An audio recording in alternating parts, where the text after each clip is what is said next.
ਵਾਹਿਗੁਰੂ ਜੀ ਕਾ ਖਾਲਸਾ ਵਾਹਿਗੁਰੂ ਜੀ ਕੀ ਫਤਿਹ। ਅਸੀਂ ਲੈ ਕੇ ਆ ਰਹੇ ਹਾਂ ਜੁਝਾਰੂ ਲਹਿਰ ਦੀ ਸਿੰਘਣੀ ਬੀਬੀ ਸੰਦੀਪ ਕੌਰ ਦੀ ਸਵੈ ਜੀਵਨੀ, ਜੋ ਉਹਨਾਂ ਦੇ ਇਸ ਸੰਘਰਸ਼ੀ ਲਹਿਰ ਵਿੱਚ ਪਾਏ ਯੋਗਦਾਨ ਨੂੰ ਅਤੇ ਉਸ ਦੌਰ ਦੀਆਂ ਕਈ ਅਹਿਮ ਘਟਨਾਵਾਂ ਨੂੰ ਪਾਰਦਰਸ਼ੀ ਢੰਗ ਨਾਲ ਦਰਸਾਉਂਦੀ ਹੈ। ਹੱਡੀ ਹੰਢਾਇਆ ਇਹ ਇਤਿਹਾਸ ਕਈ ਭਾਗਾਂ ਵਿੱਚ ਸੁਣਾਇਆ ਜਾਏਗਾ। ਇਹ ਪੁਸਤਕ ਦਾ ਨਾਮ ਹੈ ਬਿਖੜਾ ਪੈਂਡਾ। ਔਖੀ ਘਾਟੀ ਬਿਖੜਾ ਪੈਂਡਾ ਪਰ ਆਸਾਨੇ ਤੁਰਨਾ। ਆਓ ਜਾਣਦੇ ਹਾਂ ਕੀ ਹੈ ਇਹ ਬਿਖੜਾ ਪੈਂਡਾ। ਜਦੋਂ ਜੂਨ 1984 ਵਿੱਚ ਇੱਕ ਪਾਪ ਦੀ ਜੰਝ ਸਾਡੇ ਹਰਿਮੰਦਰ ਸਾਹਿਬ 'ਤੇ ਚੜ੍ਹ ਕੇ ਆਈ ਤਾਂ ਸਿੱਖੀ ਜਜ਼ਬਾ ਰੋਹ ਭਰੇ ਕਾਫਲਿਆਂ ਦੇ ਰੂਪ ਵਿੱਚ ਸੰਗੀਨਾਂ ਤੇ ਟੈਂਕਾਂ ਦੀ ਪਰਵਾਹ ਨਾ ਕਰਦਿਆਂ ਸ਼੍ਰੀ ਅੰਮ੍ਰਿਤਸਰ ਵੱਲ ਧਾ ਪਿਆ। ਇਨ੍ਹਾਂ 'ਚੋਂ ਇੱਕ ਕਾਫਲੇ ਵਿੱਚ ਉਸ ਨਿੱਕੇ ਨਿੱਕੇ ਕਦਮਾਂ ਦੀ ਪੈੜ ਵੀ ਸ਼ਾਮਲ ਸੀ। ਇਹ ਉਦੋਂ ਸਿਰਫ 12 ਸਾਲ ਦੀ ਸੀ। ਅੱਗ ਉਗਲਣ ਲਈ ਤਿਆਰ ਟੈਂਕਾਂ ਨੇ ਉਹ ਕਾਫਲੇ ਖਿੰਡਾ ਦਿੱਤੇ ਸਨ, ਪਰ ਉਸ ਨੇ ਇਸ ਪਾਪ ਦੀ ਜੰਝ ਨਾਲ ਟਕਰਾਉਣ ਲਈ ਸਿਰ ਲੱਥ ਕਾਫਲੇ ਦੀ ਭਾਲ ਨਹੀਂ ਸੀ ਛੱਡੀ ਤੇ ਇਹੀ ਸਿਰੜੀ ਭਾਲ ਉਸ ਨੂੰ ਇੱਕ ਜੁਝਾਰੂ ਕਾਫਲੇ ਤੱਕ ਲੈ ਗਈ।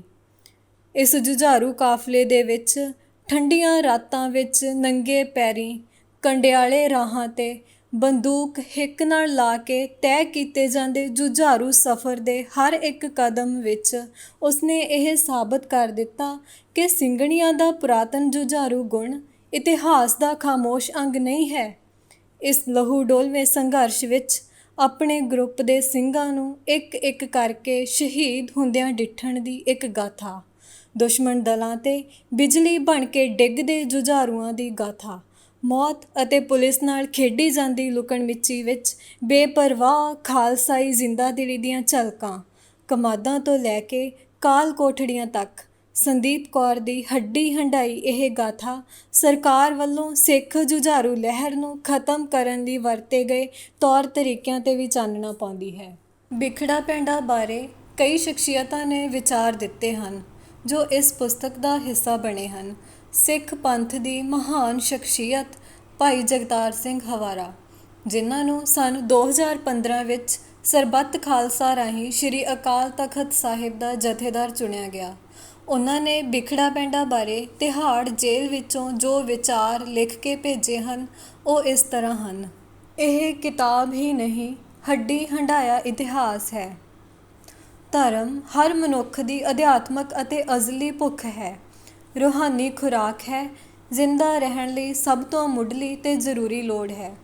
ਜਦੋਂ ਦੁਨੀਆ ਦੇ ਇਤਿਹਾਸ ਦੇ ਵਰਕੇ ਫਰੋਲਦੇ ਹਾਂ ਤਾਂ ਇਹ ਗੱਲ ਬਹੁਤ ਉਘੜਵੇਂ ਰੂਪ ਵਿੱਚ ਨਿਖਰ ਕੇ ਪ੍ਰਤੱਖ ਤੌਰ 'ਤੇ ਸਾਡੇ ਸਾਹਮਣੇ ਆ ਜਾਂਦੀ ਹੈ ਕਿ ਦੁਨੀਆ ਦੀਆਂ ਦੂਜੀਆਂ ਕੌਮਾਂ, ਧਰਮਾਂ ਤੇ ਫਿਰਕਿਆਂ ਦਾ ਜੋ ਇਤਿਹਾਸ ਹੈ ਉਸ ਵਿੱਚ ਬਹੁਤਾ ਮਿਥਿਹਾਸ ਤੇ ਕਲਪਨਾ 'ਤੇ ਹੀ ਆਧਾਰਿਤ ਹੈ।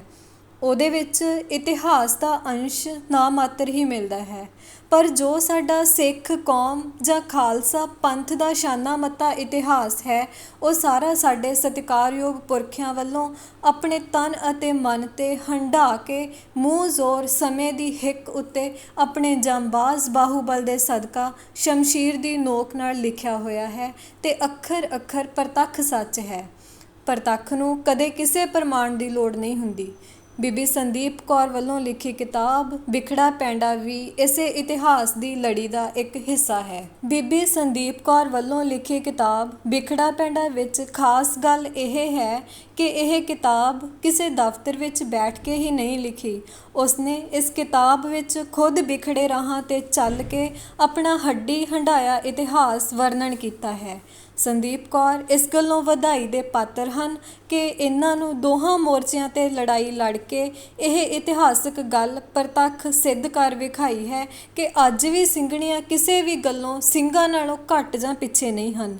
ਜਿੱਥੇ ਉਹ ਜੰਗ ਦੇ ਮੈਦਾਨ ਵਿੱਚ ਜਰਨੈਲ ਬਣ ਕੇ ਅਗਵਾਈ ਕਰ ਸਕਦੀਆਂ ਹਨ, ਉੱਥੇ ਉਹ ਆਪਣੀ ਕਲਮ ਦੇ ਰਾਹੀਂ ਵੀ ਕੌਮ ਨੂੰ ਬਿਖੜੇ ਪੈਂਡਿਆਂ ਵਿੱਚ ਸੇਧ ਦੇਣ ਦੇ ਪੂਰੀ ਤਰ੍ਹਾਂ ਸਮਰੱਥ ਹਨ। ਬਾਬਾਣੀਆਂ ਕਹਾਣੀਆਂ ਪੁੱਤ ਸਪੁੱਤ ਕਰੇਨ।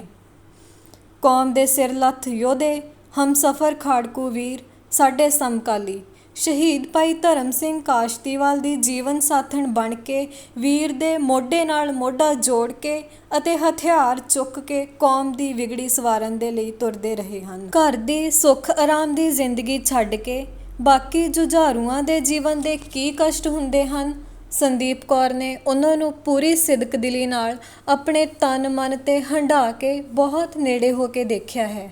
ਗ੍ਰਿਫਤਾਰ ਹੋਣ ਉਪਰੰਤ ਅਤੇ ਭਾਈ ਸਾਹਿਬ ਜੀ ਦੀ ਅਸਹਿ ਸ਼ਹੀਦੀ ਤੋਂ ਬਾਅਦ ਜੇਲ੍ਹ ਦੇ ਦੁੱਖਾਂ ਭਰੇ ਕਸ਼ਟਾਂ ਨੂੰ ਵੇਖ ਕੇ ਡੋਲਣ ਦੀ ਬਜਾਏ ਜੇਲ੍ਹ ਵਿੱਚ ਹਰ ਪੱਖੋਂ ਆਪਣੇ ਆਪ ਨੂੰ ਮਜ਼ਬੂਤ ਕਰਕੇ ਅਗਲਾ ਮੋਰਚਾ ਵੀ ਤਕੜੇ ਹੋ ਕੇ ਪੂਰੀ ਜ਼ਿੰਮੇਵਾਰੀ ਨਾਲ ਸੰਭਾਲਿਆ ਹੈ। ਬੀਬੀ ਸੰਦੀਪ ਕੌਰ ਦੀ ਕਲਮ ਬਹੁਤ ਸਪਸ਼ਟ ਬੋਲਦੀ ਹੈ, ਗਿਆਨ ਸਰੂਪ ਵੀ ਹੈ ਤੇ ਤੇਗ ਵਰਗੀ ਤਿੱਖੀ ਰਵਾਨੀ ਦੀ ਮਾਲਕ ਜਾਪਦੀ ਹੈ, ਜਿਸ ਨੇ ਸੁਤੇ ਸਿੱਧ ਹੀ ਬਿਖੜਾ ਪੈਂਡਾ ਕਿਤਾਬ ਲਿਖ ਕੇ ਸਿੱਖ ਇਤਿਹਾਸ ਵਿੱਚ ਬਹੁਤ ਵੱਡਾ ਤੇ ਵੱਡਮੁੱਲਾ ਯੋਗਦਾਨ ਪਾਇਆ ਹੈ। ਸੰਦੀਪ ਕੌਰ ਦਾ ਸਿੱਖ ਧਰਮ ਤੇ ਸਿੱਖ ਇਤਿਹਾਸ ਲਈ ਕੀਤਾ ਹੋਇਆ ਕੰਮ ਨਿਸ਼ਚੇ ਹੀ ਆਪਣੇ ਸਮੇਂ ਦਾ ਇੱਕ ਅਦੁੱਤੀ ਪੰਥਕ ਕਾਰਜ ਹੈ। ਬਿਖੜਾ ਪੈਂਡਾ ਕਿਤਾਬ ਪੜ੍ਹ ਕੇ ਸੰਦੀਪ ਕੌਰ ਦੇ ਜੁਝਾਰੂ ਬਾਗੀ ਜੀਵਨ ਤੇ ਜੇਲ੍ਹ ਸਫ਼ਰ ਬਾਰੇ ਕਾਫੀ ਜਾਣਕਾਰੀ ਪ੍ਰਾਪਤ ਹੋਈ ਹੈ। ਬੀਬੀ ਸੰਦੀਪ ਕੌਰ ਦੇ ਇਤਿਹਾਸਕ ਵਿਸ਼ੇ 'ਤੇ ਪਹਿਲੀ ਵਾਰ ਤੇ ਸ਼ਾਇਦ ਪਹਿਲੀ ਕਿਤਾਬ ਲਿਖਣ ਦੇ ਬਾਵਜੂਦ ਵੀ ਇਹ ਗੱਲ ਕਿਤੇ ਵੀ ਮਹਿਸੂਸ ਨਹੀਂ ਹੁੰਦੀ ਕਿ ਲਿਖਣੀ ਵਿੱਚ ਕੋਈ ਕਮੀ ਹੋਵੇ। ਲਿਖਣ ਸ਼ੈਲੀ ਆਮ ਬੋਲਚਾਲ ਤੇ ਸਧਾਰਨ ਹੋਣ ਕਰਕੇ ਸਲਾਹਣਯੋਗ ਹੈ, ਜੋ ਆਮ ਪਾਠਕ ਵਰਗ ਨੂੰ ਵੀ ਸ਼ੁਰੂ ਤੋਂ ਅੰਤ ਤੱਕ ਆਪਣੇ ਨਾਲ ਬੰਨੀ ਰੱਖਦੀ ਹੈ।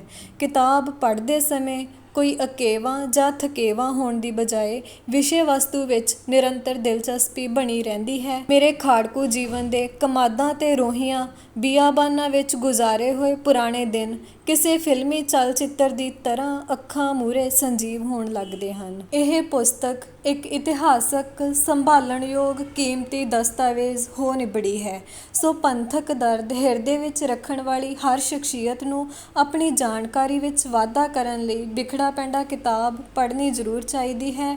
ਅਕਾਲ ਪੁਰਖ ਦੇ ਸਨਮੁਖ ਅਰਦਾਸ ਹੈ ਕਿ ਬੀਬੀ ਸੰਦੀਪ ਕੌਰ ਨੂੰ ਹੋਰ ਵੱਧ ਸਰਗਰਮੀ ਨਾਲ ਪੰਥਕ ਸੇਵਾ ਕਰਨ ਲਈ ਹੋਰ ਵਧੇਰੇ ਬਲ, ਬੁੱਧੀ ਅਤੇ ਸਮਰੱਥਾ ਬਖਸ਼ੇ। ਪੁਸਤਕ ਦਾ ਟਾਈਟਲ ਬਹੁਤ ਵਧੀਆ ਖਿੱਚ ਪਾਉਣ ਵਾਲਾ ਹੈ, ਸੋ ਬੀਬੀ ਸੰਦੀਪ ਕੌਰ ਖਾਲਸਾ ਦੀ ਇਹ ਪੰਥਕ ਬਿਖੜਾ ਪੈਂਡਾ ਕਿਤਾਬ ਨਿਰਸੰਦੇਹ ਪੜ੍ਹਨ ਅਤੇ ਸੰਭਾਲਣ ਯੋਗ ਹੈ।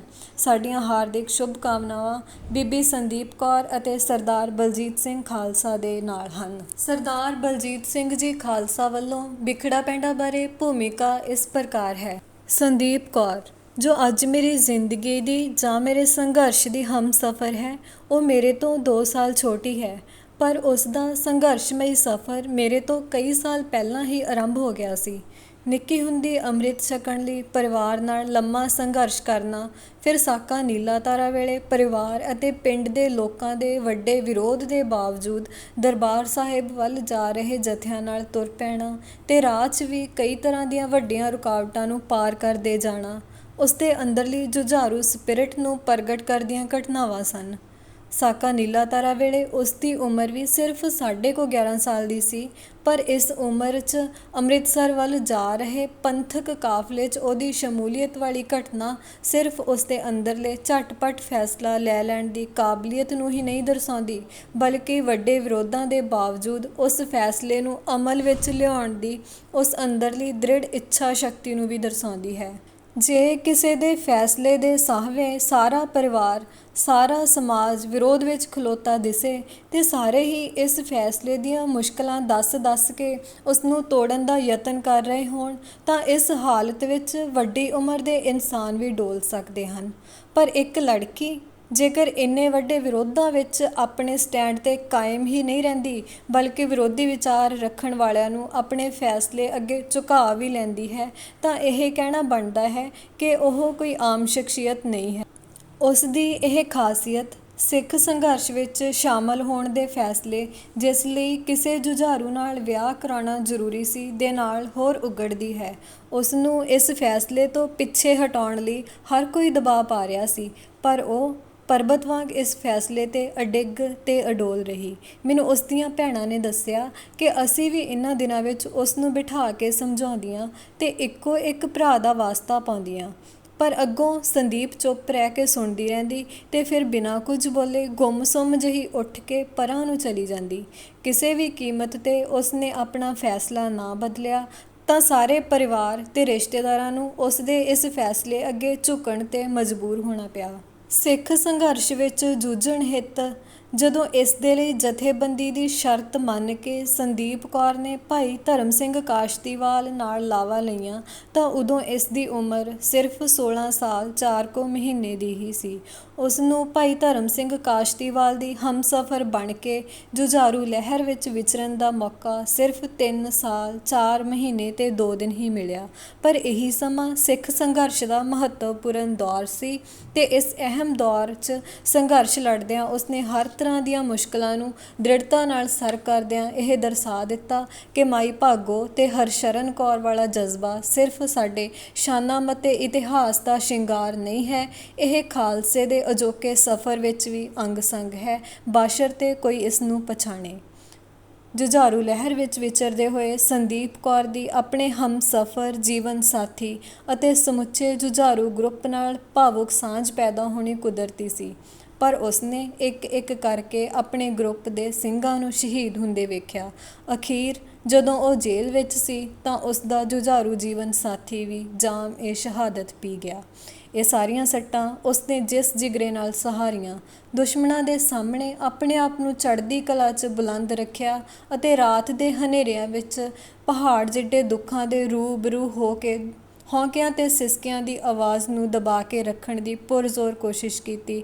ਉਸ ਹਕੀਕਤ ਨੂੰ ਜੇਕਰ ਇਮਾਨਦਾਰੀ ਨਾਲ ਬਿਆਨ ਕਰਨ ਤਾਂ ਇਸ ਦੀ ਸ਼ਾਹ ਦੀ ਉਹ ਸ਼ਖਸੀਅਤਾਂ, ਉਹ ਬੀਬੀਆਂ ਵੀ ਭਰ ਸਕਦੀਆਂ ਹਨ ਜਿਨ੍ਹਾਂ ਨੇ ਜੇਲ੍ਹ ਜਾਂ ਪੰਥਕ ਸੇਵਾ ਦੇ ਖੇਤਰ ਵਿੱਚ ਉਸਦਾ ਲੰਮਾ ਸਮਾਂ ਸਾਥ ਮਾਣਿਆ ਹੈ। ਪਰ ਦੁਸ਼ਮਣ ਦੇ ਦਿੱਤੇ ਪਹਾੜ ਜਿੱਡੇ ਦੁੱਖ ਜਿਸ ਸੰਦੀਪ ਕੌਰ ਦੇ ਸਿਦਕ ਦੇ ਥੰਮ ਨੂੰ ਹਿਲਾ ਨਹੀਂ ਸਨ ਸਕੇ, ਕੁਝ ਆਪਣਿਆਂ ਦੇ ਭੇਸ ਵਿੱਚ ਵਿਚਰਦੇ ਲੋਕਾਂ ਨੇ ਉਸਦੇ ਸਬਰ ਦੇ ਬੰਨ੍ਹ ਨੂੰ ਹਿਲਾ ਦਿੱਤਾ। ਉਸ ਦੇ ਖਿਲਾਫ ਜੋ ਘਿਨਾਉਣਾ ਪ੍ਰਚਾਰ ਲੱਕ ਬੰਨ੍ਹ ਕੇ ਕੀਤਾ ਗਿਆ, ਉਸਨੇ ਉਸ ਨੂੰ ਬਹੁਤ ਵਾਰ ਰੁਆਇਆ ਹੈ। ਕਈ ਵਾਰ ਉਹਦੀ ਪੀੜਾ ਰੋਹ ਦੇ ਵਿੱਚ ਵੀ ਬਦਲ ਜਾਂਦੀ ਰਹੀ। ਇੱਕ ਵਾਰ ਤਾਂ ਉਸਨੇ ਇੱਥੋਂ ਤੱਕ ਵੀ ਕਹਿ ਦਿੱਤਾ, ਜੀ ਕਰਦਾ ਇੱਕ ਵਾਰ ਫਿਰ ਹਥਿਆਰ ਚੁੱਕ ਲਵਾਂ ਤੇ ਸਭ ਤੋਂ ਪਹਿਲਾਂ ਪੰਥ ਦੇ ਅੰਦਰੋਂ ਸਾਰੀ ਗੰਦਗੀ ਹੂੰਝ ਦਿਆਂ। ਉਹਨਾਂ ਦਿਨਾਂ 'ਚ ਮੇਰੀ ਕੋਸ਼ਿਸ਼ ਹੁੰਦੀ ਸੀ ਕਿ ਉਸ ਵਿਰੁੱਧ ਲਿਖੀਆਂ ਜਾ ਰਹੀਆਂ ਘਿਣਾਉਣੀਆਂ ਲਿਖਤਾਂ ਉਸ ਤੱਕ ਨਾ ਪਹੁੰਚਣ, ਪਰ ਜਿਹੜੀ ਜੁੰਡਲੀ ਸਿਰਫ ਉਸ ਨੂੰ ਮਾਨਸਿਕ ਤੌਰ 'ਤੇ ਤਸੀਹੇ ਦੇਣ ਲਈ ਹੀ ਸਰਗਰਮ ਸੀ, ਉਹ ਵਿਸ਼ੇਸ਼ ਯਤਨਾਂ ਰਾਹੀਂ ਆਪਣੀ ਨਫ਼ਰਤ ਤੇ ਈਰਖਾ ਭਰੀ ਗੰਦਗੀ ਦੀ ਸੜਾਹੰਦ ਨੂੰ ਉਸ ਤੱਕ ਪਹੁੰਚਾਉਣ ਲਈ ਵੀ ਯਤਨਸ਼ੀਲ ਰਹਿੰਦੀ ਰਹੀ। 1 ਦਸੰਬਰ 2007 ਨੂੰ ਸੰਦੀਪ ਕੌਰ 35 ਸਾਲਾਂ ਦੀ ਹੋਈ ਹੈ। ਪਰ ਇਹਨਾਂ 35 ਸਾਲਾਂ 'ਚ ਉਸਨੇ ਬਹੁਤ ਲੰਮਾ ਸੰਘਰਸ਼ ਕੀਤਾ ਹੈ।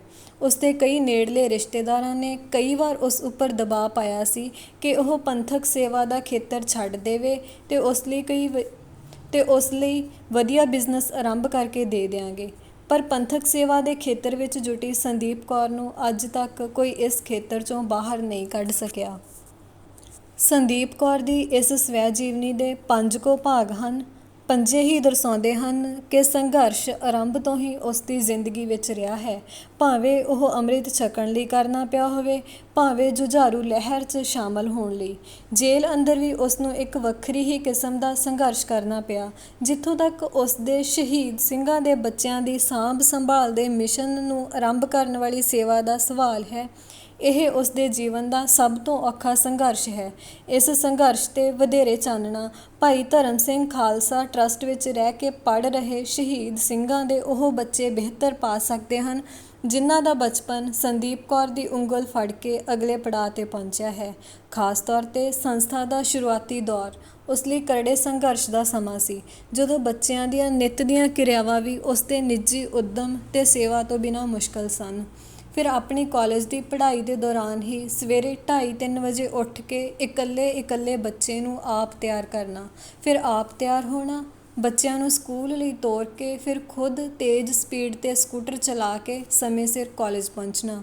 ਵਾਪਸ ਆਉਣ 'ਤੇ ਜੇ ਕੋਈ ਬੱਚਾ ਬਿਮਾਰ ਹੋਵੇ ਤਾਂ ਉਸ ਨੂੰ ਉਸੇ ਹੀ ਵੇਲੇ ਸਕੂਟਰ 'ਤੇ ਨਾਲ ਲੈ ਕੇ ਪਟਿਆਲੇ ਡਾਕਟਰ ਕੋਲ ਲੈ ਕੇ ਜਾਣਾ। ਅਜਿਹੀ ਜ਼ਿੰਦਗੀ ਦੀ ਕਲਪਨਾ ਵੀ ਮਾਨਸਿਕਤਾ ਨੂੰ ਝੰਜੋੜ ਦਿੰਦੀ ਹੈ। ਪਰ ਅਜਿਹੀ ਜ਼ਿੰਦਗੀ ਸੰਦੀਪ ਕੌਰ ਨੇ ਜੀ ਕੇ ਵਿਖਾਈ ਹੈ।